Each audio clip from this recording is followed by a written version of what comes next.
Hello दोस्तों, मेरा नाम है सिद्धार्थ और आपका स्वागत है एक नए फ्रेश वीडियो में। तो इस वीडियो में हम जो कंपनी को बनाते वक्त जो भी इम्पोर्टेंट डॉक्यूमेंट यूज़ होते हैं, ठीक है, उनके बारे में पढ़ेंगे। ठीक है, बेसिकली ये 3 डॉक्यूमेंट्स यूज़ होते हैं कंपनी के फॉर्मेशन में। एक होता है memorandum of association, article of association और प्रोस्पेक्टस। ठीक है, अब सबसे पहले हम बात करते हैं मेमोरेंडम ऑफ एसोसिएशन की। आखिर ये होता क्या है। सबसे पहले मैं बता दूं, जो एमओए होता है ये बहुत ही मेन डॉक्यूमेंट होता है कंपनी का। ठीक है, जैसे लाइक एग्जांपल मैं आपको दूं, जैसे पूरी कंट्री को अगर सबसे मेन चीज़ क्या होता है, उस कंट्री का कॉन्स्टिट्यूशन, ठीक है, यानी उस कंट्री का संविधान। ठीक है, उसी तरह इस पूरे कंपनी का मेमोरेंडम ऑफ एसोसिएशन एक तरह से आप कहें तो संविधान आप कह सकते हैं। ठीक है, the MO is the principal document of the company. It is considered as the charter of the company. ठीक है, चार्टर का मतलब होता है कि वो बहुत इंपॉर्टेंट चीज़ होती है किसी ऑर्गेनाइजेशन की। ठीक है, that the things which are very important for the particular organisation, this is called charter. ठीक है, it contains the power and objective of the company. यानी एमओए में कंपनी के जितने भी पावर और ऑब्जेक्टिव, यानी ऑब्जेक्टिव्स का मतलब उद्देश्य होता है। ठीक है, यानी कंपनी के जितने भी पावर और उद्देश्य होते हैं वो एमओए में डिफाइन होते हैं। ठीक है, it also describe the scope of operation of the company. Okay, यानी पूरे कंपनी के जितने भी दायरे हैं, सीमा और लिमिटेशन वगैरह हैं, यानी दायरे और सीमा वो पूरे इसमें डिफाइन होते हैं। It can be altered only according to the provision made in the company act regarding its alteration. Alteration का मतलब होता है चेंजेस करना। यानी अगर एमओए में देखिए, एमओए में अगर कोई भी चीज़ एक बार लिखी जाती है तो उसको चेंज करना ईजी नहीं होता है। ठीक है, लेकिन अगर उसमें चेंज ज़रूरी है, उसको परिवर्तन लाना ज़रूरी है, तो हम कंपनी एक्ट के तहत एक प्रोविज़न पास कर सकते हैं। ओके, तो MOA provide the information to outsider such as creditor, supplier etcetera to know the limitation and scope of the company dealing. यानी जो एमओए होता है वो जो आउटसाइडर होते हैं, जैसे लाइक क्रेडिटर हो गए, सप्लायर हो गए, जितने भी आउटसाइडर होते हैं जो कंपनी में इंटरेस्ट रखते हैं, तो उनको जो है पूरे एक इन्फॉर्मेशन प्रोवाइड कराता है हमारे कंपनी के लिमिटेशन एंड स्कोप के लिए। It also known as doctrine of outdoor management. ठीक है, अब डॉक्ट्रिन ऑफ आउटडोर मैनेजमेंट क्या होता है, इसका मतलब होता है, एक लाइन में बताऊँ, it protects outsider against company. इसका मतलब ये होता है, यानी कंपनी के जो एक्शन होते हैं उसको आउटसाइडर को बचाता है। ठीक है, कंपनी से। अब देखिए एमओए है तो उसके अंदर जितने भी खंड होते हैं, देखिए जो क्लॉज है इसका मतलब होता है धारा। ठीक है, यानी इसे आप खंड भी कह सकते हैं। ठीक है, अब इसमें बहुत सारे धाराएं होती हैं, यानी बहुत सारे क्लॉजेस होते हैं, इन सबको बारी बारी समझते हैं, बहुत ही इंपॉर्टेंट होते हैं। ठीक है, अब सबसे पहले आता है नेम क्लॉज। यानी कंपनी का, इसमें पूरे कंपनी का नेम होता है, पूरे कंपनी का नेम होता है। अब इसमें भी कुछ 4 पॉइंट आते हैं। यानी अगर कंपनी प्राइवेट है तो उसके नेम के आगे प्राइवेट लिमिटेड होना चाहिए। अगर कंपनी पब्लिक है तो उसके नेम के आगे पब्लिक लिमिटेड होनी चाहिए। नेम के एंड में, जैसे आपको एक लाइक एग्जांपल देता हूँ, जैसे कोई कंपनी है XYZ, ये एक कंपनी है। अगर ये कंपनी पब्लिक होगी तो इसके नेम के आगे LTD लगेगा। आप देखे होंगे बहुत कंपनी के आगे LTD लगता है। ठीक है, तो ये हो जाएगा, इसका नेम क्लॉज के अंदर यही बताता है। अगर XYZ एक प्राइवेट कंपनी है, ठीक है, तो उसके नेम के आगे PVT LTD लगेगा, यानी प्राइवेट लिमिटेड। ओके, अब ये हो गया। अब अल्टरेशन का मतलब होता है कि अगर इस क्लॉज में, इस खंड में अगर कोई भी परिवर्तन लाना या कोई चेंजेस करने हैं तो कंपनी एक्ट के तहत एक प्रोविज़न पास कराना होता है, स्पेशल प्रोविज़न। ठीक है, तो उससे जो है ये इसमें चेंजेस हो जाएंगे, या फिर जो सेंट्रल गवर्नमेंट होता है उसका एक रिटन अप्रूवल भी आपके पास होना चाहिए। ओके, अब आता है सिचुएशन एंड डोमिसाइल क्लॉज। अब इस क्लॉज में क्या कह रहा है, this clause contains the name of the state in which the registered office of company is to be situated. यानी इस क्लॉज के तहत, इस क्लॉज में ये डिफाइन होता है कि जो कंपनी का जो रजिस्टर्ड ऑफिस होता है वो किस राज्य में है, किस राज्य में है।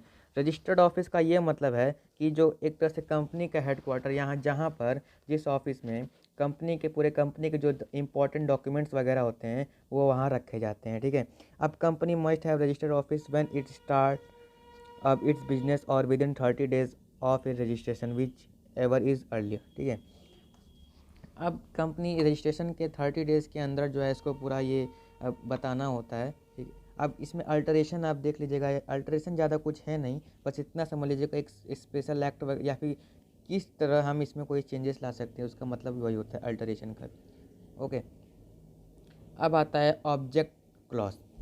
इसका मतलब होता है it is the most important clause of MOA. देखिए ये एमओए का सबसे इम्पॉर्टेंट क्लॉज होता है, ठीक है। अब एमओए देखिए क्लॉजेस क्यों उसमें बता रहा है कि एमओए कई पेजेस में होते हैं, ठीक है। एक तरह से जैसे अगर मैं आपको कहूँ, जैसे कोई बुक है तो उसके ढेर सारे पेजेस होते हैं, उसी तरह पेजेस को हम इसमें एमओए में क्लॉजेस कहते हैं, यानी खंड।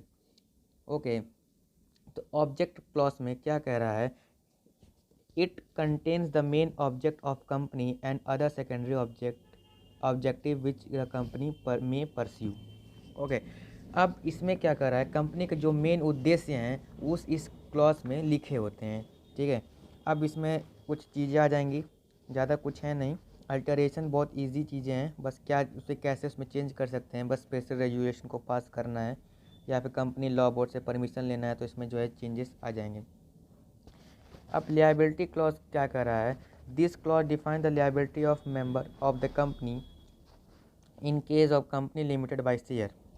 यानी दिस क्लॉज, ये जो खंड है ये डिफाइन कर रहा है कि जितने भी कंपनी के जो मेंबर हो उनकी लियाबिलिटी क्या कैसी होगी, ठीक है। अब अगर in the case of company limited by share the liability of the member is limited to extend of unpaid amount of their share capital. अब देखिए, अब इसके अनुसार अगर कंपनी लिमिटेड बाय शेयर है तो उस केस में जो मेंबर की जो लियाबिलिटी होगी वो अनपेड अमाउंट ऑफ जो शेयर कैपिटल है वहाँ तक उनकी लियाबिलिटी रहेगी। लाइक एग्जांपल मैं आपको दूं, अगर कोई पर्सन 1000 शेयर्स को खरीदता है जिसकी फेस वैल्यू, जिसकी रियल वैल्यू 10 रुपये है, लेकिन वो 7 रुपये में खरीदता है, यानी एक शेयर को 3 रुपये सस्ते में खरीदता है, तो winding up in the time of winding up, यानी समापन के समय जब कंपनी बंद हो रही हो, ठीक है, या कोई भी चीज़ बंद होता है उसको वाइंडिंग अप कहते हैं। अब हिज लियाबिलिटी विल बी 3000, यानी उसकी लियाबिलिटी कितनी हो जाएगी, 3000 रुपये तक रहेगी। क्योंकि अब जितना उसका ये फार्मूला आप देख सकते हैं, 3 रुपये यानी जितने उसने अनपेड किए थे, जितने उसने नहीं दिए थे, और इनटू नंबर ऑफ शेयर जितने उसने लिए हैं। ओके, अब अल्टरेशन आप ज़्यादा कुछ है नहीं। अब आता है कैपिटल क्लॉज। अब कैपिटल क्लॉज का मतलब क्या है, देखिए एक होता है जब एक कैपिटल होता है जब हम इनकॉर्पोरेशन के स्टेज में बताते हैं कि हमें कितना कैपिटल चाहिए जो है कंपनी को एक चलाने में, या फिर जो स्टार्टिंग कैपिटल हमें कितना लगाना है, जिसे हम इनिशियल कैपिटल भी कहते हैं। अब इसमें क्या कह रहा है,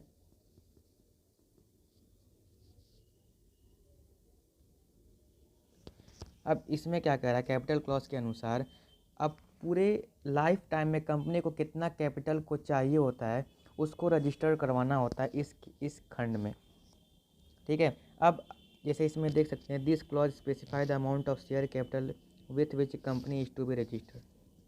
पूरे लाइफ टाइम में उसको जितना कैपिटल की ज़रूरत होगी पूरे कंपनी को चलाने के लिए वो उसमें लिखना पड़ता है। अगर जैसे उसको लगता है कि कंपनी ग्रो हो रही है या कंपनी फ्यूचर में बहुत ज़्यादा ग्रो होती है और कैपिटल की स्थिति भी ज़्यादा होती है या कम होती है, अप डाउन होती है, तो उसको इसमें चेंजेस करने पड़ेंगे। तो उसमें अल्टरेशन भी दिया हुआ है कि हम इस खंड में कैसे चेंजेस कर सकते हैं। अब आता है एसोसिएशन और सब्सक्रिप्शन क्लॉज। अब इस क्लॉज में क्या होता है, जो डायरेक्टर ऑफ कम यानी जो कंपनी के डायरेक्टर होते हैं वो अपने आवाज़ में ये कहते हैं, यानी इसमें पूरा लिखा होता है, we the several person whose names and address are submitted are desirous of being formed into company in accordance with MOA. यानी हम डायरेक्टर्स ये कह रहे हैं, जिनका हम डायरेक्टर्स यानी वी सेवरल पर्सन, जितने भी हम पर्सन हैं जिनका नाम और एड्रेस जो है इस एमओए में सबमिट है, हम एक कंपनी खोलना चाहते हैं, एक कंपनी बनाना चाहते हैं एमओए के तहत, एमओए के साथ with the memorandum of association and we undertake to take the qualification shares. यानी अब हम जो है जो क्वालिफिकेशन शेयर्स हैं उसको भी लेते हैं, अंडरटेक करते हैं। This declaration must be sign by all the director of the company. जी ये डिक्लेरेशन है यहाँ तक, इसको जितने भी कंपनी के डायरेक्टर्स होते हैं उसको साइन करते हैं। अब इसमें अल्टरेशन की ये आती है कि इसको कभी चेंज नहीं कर सकते हैं, ये जैसे कि तैसे रहेगी, लाइक, ठीक है। अब आता MOA तो ख़त्म हो गया, अब आता है आर्टिकल ऑफ एसोसिएशन। देखिए, article of association contain the rules and regulation regarding the management of companies internal affair. अब MOA तो प्रिंसिपल डॉक्यूमेंट था, उसमें उद्देश्य था कंपनी का। अब आर्टिकल ऑफ एसोसिएशन में क्या है, पूरे कंपनी के रूल्स एंड रेगुलेशन जो है यानी कायदा कानून इसमें लिखे होते हैं।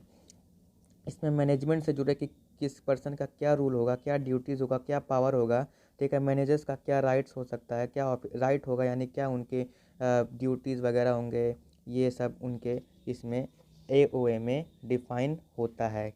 ओके, अब इसमें आता है generally all the companies prepare their own AOA. In case of company do not want to prepare their own article of association, then they can select any one set of article of association given in table F of Company Act, ठीक है। अब इसका ये कहना चाह रहा है कि जनरली जो AOA होते हैं वो सभी कंपनी खुद, जो कंपनी होते हैं वो खुद अपना बनाते हैं, अपना कायदा कानून कैसा होना चाहिए, मैनेजमेंट कैसा होना चाहिए, किसकी क्या ड्यूटी होती है, वो कंपनी ज़्यादातर खुद बनाते हैं।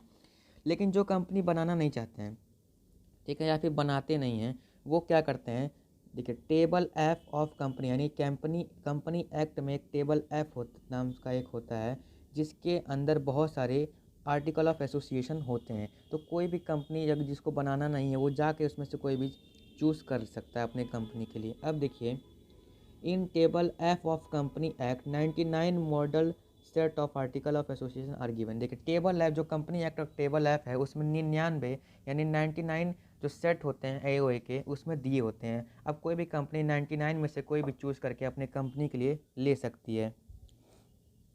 अब इसमें AOA में बहुत सारी चीज़ें कंटेंट्स होते हैं, इसको ज़्यादा कुछ है नहीं, बस एक बार आप रीड लगा लीजिए क्या क्या होते हैं तो उसको आप समझ जाएंगे। ओके, अब हम मेन आते हैं, मेमोरेंडम ऑफ एसोसिएशन और आर्टिकल ऑफ एसोसिएशन के डिफरेंस जानना, ये बहुत ही इंपॉर्टेंट होता है।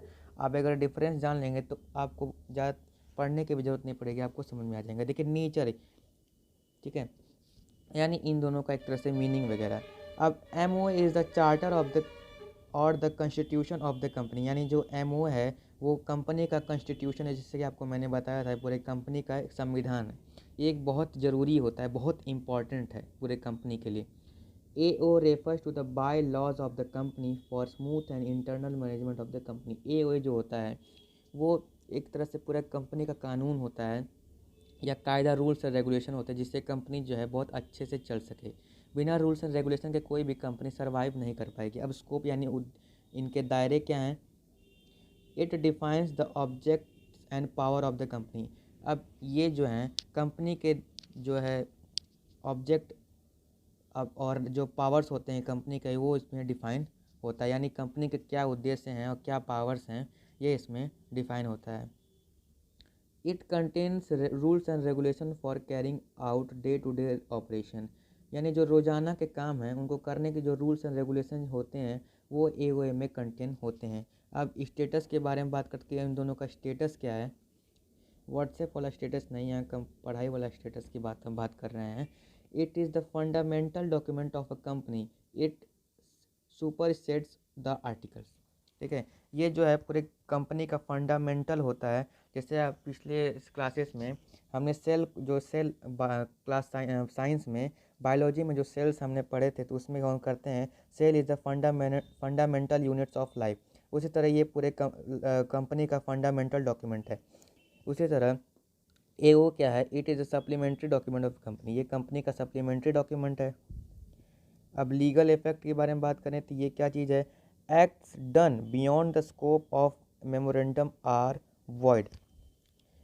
ओके, अब देखिए इसका कहने का ये अर्थ है, यानी जो मेमोरेंडम के बाहर जो इतने भी काम होंगे वो सब बेकार होंगे, यानी वो शून्य होंगे। वॉइड का मतलब ये शून्य होता है, ठीक है। जो शब्द है वॉइड का मतलब शून्य होता है, यानी जो मेमोरेंडम के बाहर भी जो है दायरे से बाहर जो भी काम होगा वो ठीक नहीं होगा कंपनी के लिए, ठीक है। अब AOA की बात करते हैं, acts done beyond the articles can be ratified by the share holder. अब जो भी AOA के जो हैं इसके जो बाहर जो भी काम होंगे ये जो शेयर होल्डर हैं उनके द्वारा रेटिफाइड हो जाएंगे। कंपल्सन के बारे में बात करते हैं। The preparation and filling of memorandum of association is compulsory. अब देखिए MOA है उसका बनाना बहुत ज़रूरी होता है। The preparation of AOA is not compulsory, company में adopt table F of the company act. अब देखिए AOA को कंपनी को खुद बनाना ज़रूरी नहीं होता है, वो टेबल F से कोई भी ले सकते हैं। रिलेशनशिप और अल्टरेशन जो है वो ईजी हैं, उसको आप एक बार पढ़ लेंगे तो समझ आ जाएगा। प्रोस्पेक्टस के बारे में तो हम पहले भी आप पढ़ चुके हैं, तो इसमें ज़्यादा कुछ है नहीं, ऊपर से मैं आपको बता देता हूँ। प्रोस्पेक्टस एक डॉक्यूमेंट होता है जिसमें एक कोई भी नोटिस, सर्कुलर या एडवर्टाइजमेंट होता है जो कि आउटसाइडर को ये इनवाइट करता है कि आप हमारे अंदर पैसा लगाइए, हमारे काम में पैसा लगाइए, ठीक है। जिससे मैं आपको लाइक एग्जांपल दूँ इजी लैंग्वेज में, कि जैसे आप एक डॉक्यूमेंट बनाएंगे ताकि आप बाहर वालों को ये बता सकें कि आप कि मेरे अंदर क्या बहुत एक ऐसी चीज़ है, इंटरेस्ट आप क्या है कि आप मेरे काम के लिए आप मुझ में पैसा लगाइए, ठीक है। वही काम प्रोस्पेक्टस करता है, ठीक है। अब ये सिर्फ पब्लिक जो कंपनियां होती हैं वही बनाती हैं, प्राइवेट वालों को ज़रूरी नहीं होता है बनाना। तो आई होप यह वीडियो आपको अच्छा लग रहा होगा, थोड़ा समझ में आ रहा होगा, ठीक है। तो कोई वीडियो में दिक्कत है तो कमेंट में ज़रूर बताइए, और वीडियो कैसा लगा वीडियो को लाइक करिए, अपने फ्रेंड्स के साथ शेयर करिए, चैनल को सब्सक्राइब करिए। वीडियो देखने के लिए धन्यवाद आपका।